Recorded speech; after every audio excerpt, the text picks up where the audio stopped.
Well, welcome to my sixth talk on world history. And this talk will be about primarily the academic responses to the material that I have presented. And if you remember, I presented material talking about the geology and how the rocks tell a story that is consistent with a worldwide flood, the geography, the landscape, and how that is consistent with a worldwide flood, looking at the biology and the arguments that there could be really a case made for a recent creation, and then looking at cosmology and again the arguments for what could be considered a recent creation. But before I look at the academic responses, I just want to cover one other issue. And that is, what has the early church and the church throughout history thought about the subject of creation and the subject of the worldwide flood?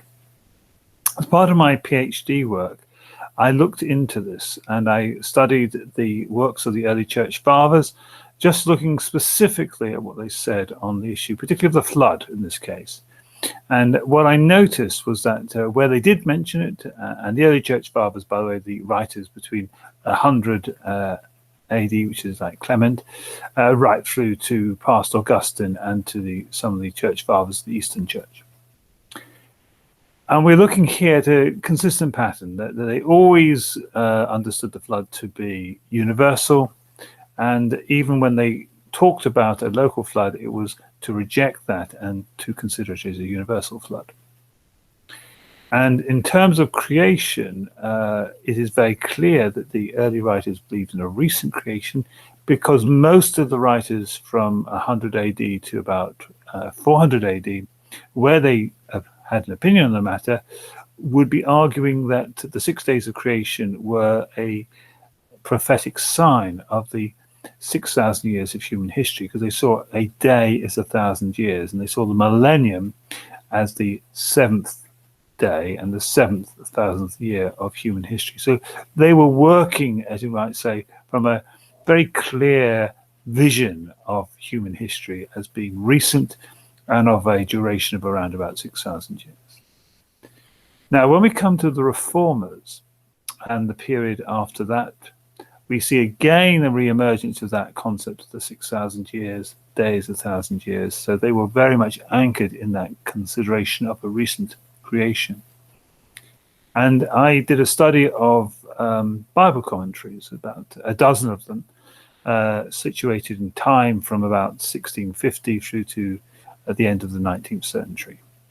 And again, the same pattern. You see that in the Bible commentaries, up until 1850, pretty much universally held to a 6-day recent creation and a universal worldwide flood. Really, it's only after 1850 that you begin to see the emergence of a different point of view. And that really can be seen as a response by the Victorian Church to the scientific consensus that there was, in fact, millions of years involved. And as I trust you have understood from my previous work, that I consider was an unnecessary response, because, in fact, the evidence points in a different direction. Now, talking about the evidence pointing in a different direction, that brings me to the academic response. How did people view this scientific research suggesting a recent creation? What has, as it were, been the academic response?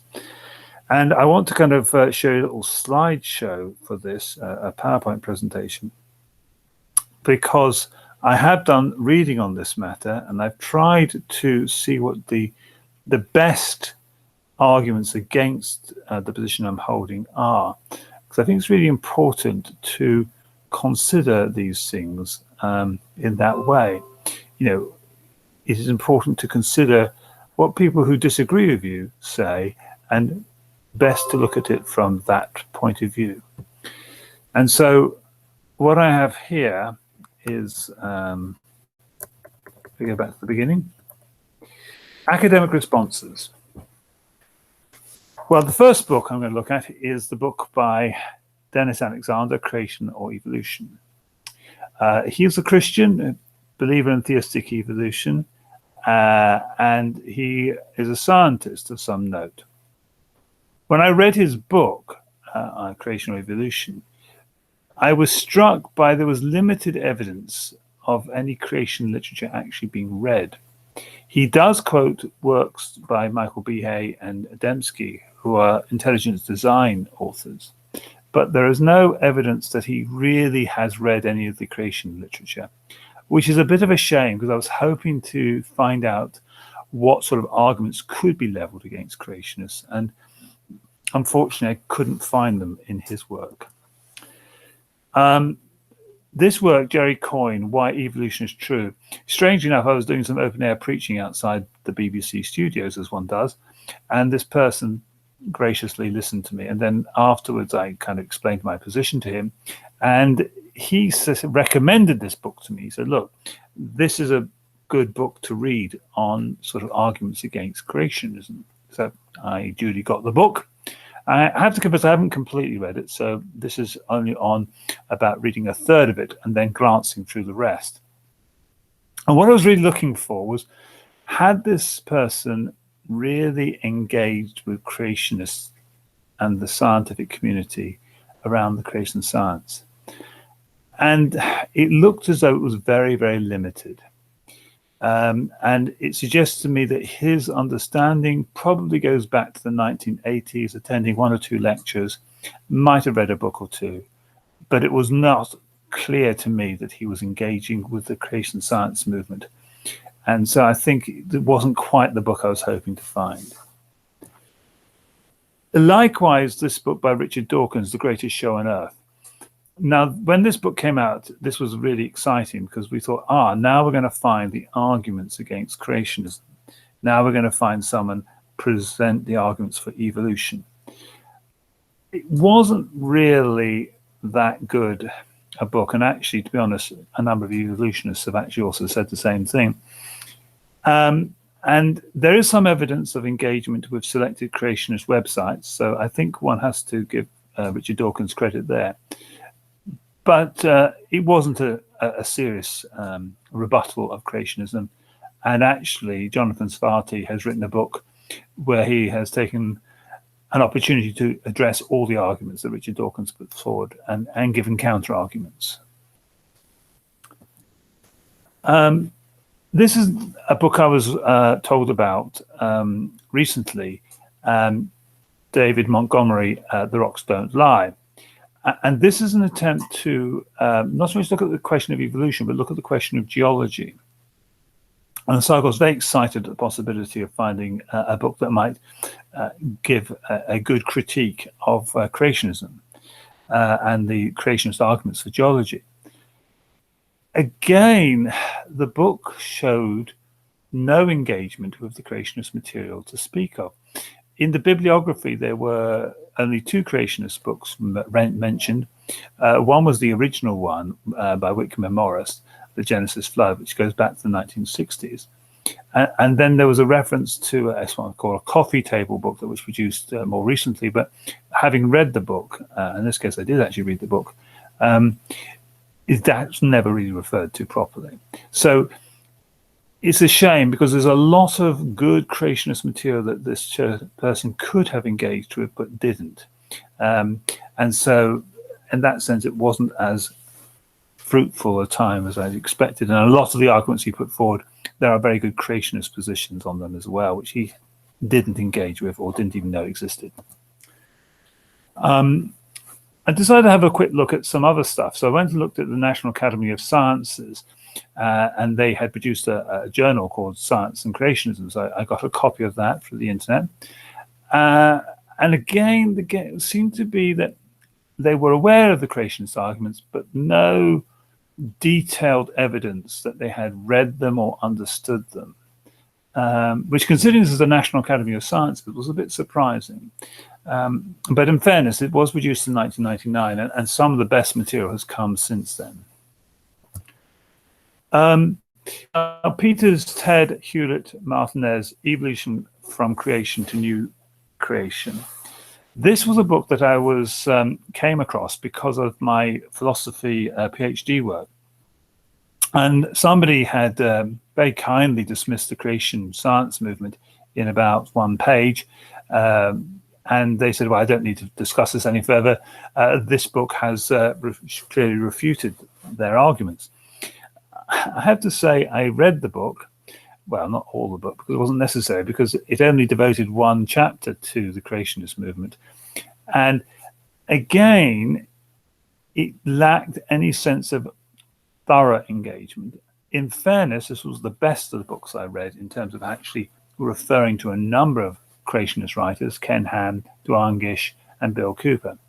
But that's suggested to me that none of the publications looked at were publications since 1996, and it doesn't really, as I say, engage with the stuff that's being produced in the 21st century, which is fair enough. The book was produced in 2003.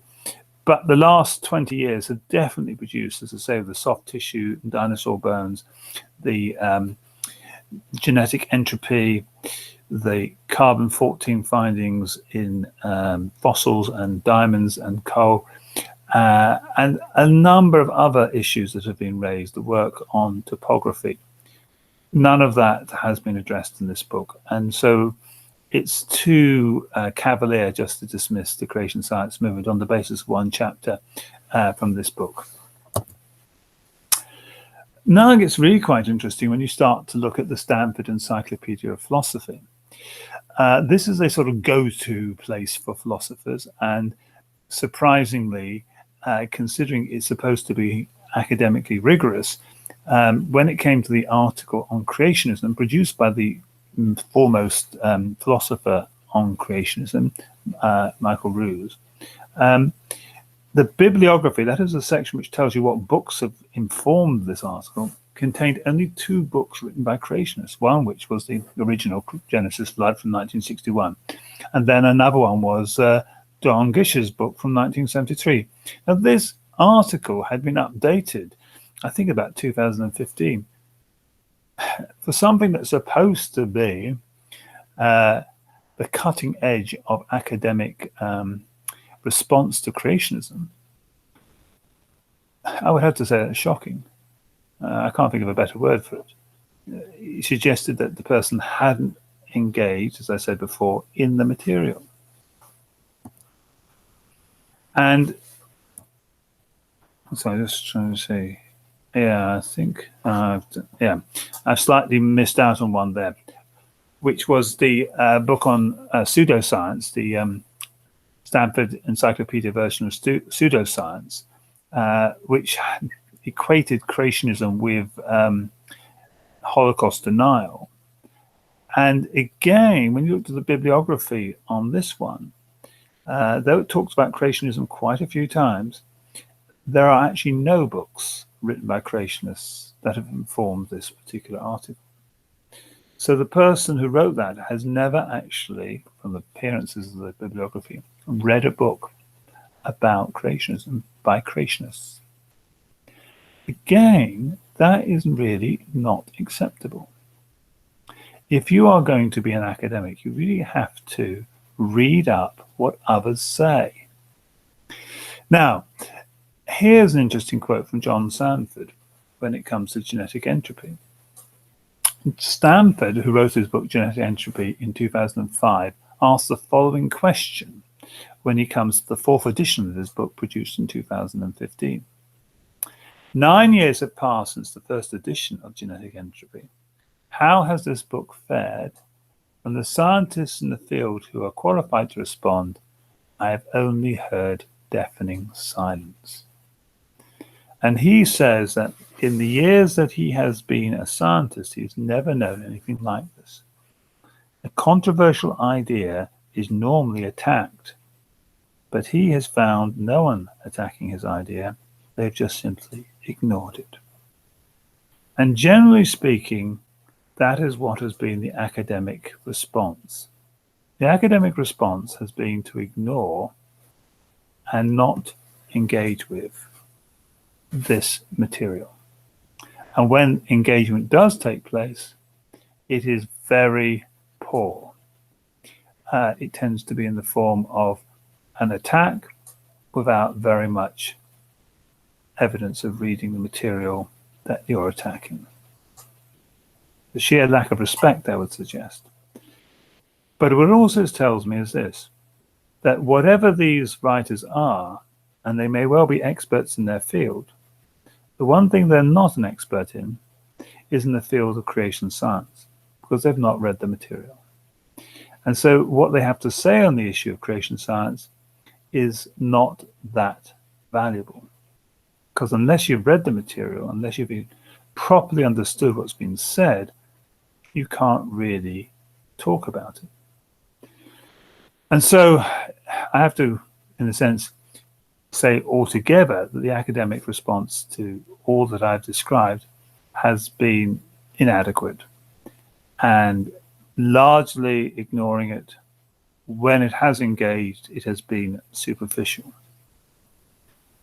Just one person, I feel, has been properly engaged with, and that is Michael Behe and his book, Irreducible Complexity. I have come across some detailed attempts to argue against him. And that set me to thinking, because one of those that I have come across have a characteristic of being very detailed and apparently quite erudite. But then you've got to stand back and ask the question, well, what are they actually saying? And that's when you begin to realize that what they're saying isn't quite as profound as it looks. In the case of Michael Behe, he proposes that, for instance, I think it's the ATP molecule, which has this capacity, acts like a motor, which gives a driving force within the cells. He argues that this particular ATP is composed of, let's say, 40 elements that need to be all together. And there's the irreducible complexity, because they all have to be together, serving the same purpose, in a sense, according to the design. And so the articles that I've read had tended to say, but there's this one piece of those 40 pieces that could have an evolutionary story about how it got there by a different route, and so it goes on. The problem with that approach is, firstly, well, of course you could invent a story. There's no evidence it actually took place. It's a hypothetical story. In fact, it's a very implausible story. But it only deals with one of the 40. And so, as a thought experiment, it might have some value and merit. But as a piece of science, I don't think it's that important. And it doesn't address the other 39 issues. And it hasn't even addressed the one that's talking about, because it's not even plausible that's probably the way it happened. And what Michael Behe has been saying in his concept of irreducible complexity is that it is implausible to believe that all 40 elements came together at the same time to do this job. And I don't think that those detailed, erudite articles go anywhere near scratching the surface of the main point that Michael Behe is saying. And there's a general principle here that not all arguments are of equal value.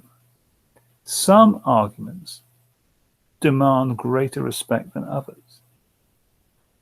And I believe the argument from design, based on irreducible complexity, is a very powerful argument that demands respect. And no matter how much erudition and detail you plow into your argument, unless it deals with that central problem of irreducible complexity in a comprehensive, detailed way with evidence, I don't see you come anywhere near overturning that argument. And there needs to be a sense of perspective in scientists that says, yes, I have an argument here, but how important is that argument? How significant is that argument compared to this other argument? And to my mind, the argument from design, and particularly irreducible complexity, is overwhelming. So I hope you've got a flavor of an attempt to address the academic response. In one sense, I almost have to apologize. It isn't as good as I hoped it would be, because the academics haven't really engaged at all with this subject. But I don't think there's anything I have read that overturns the position of the creation scientists. And therefore, I believe the evidence does stack up and does point towards a recent creation and a worldwide flood. From next week, or I should say from the next talk, I will concentrate on the history of the last 6,000 years. Thank you for listening.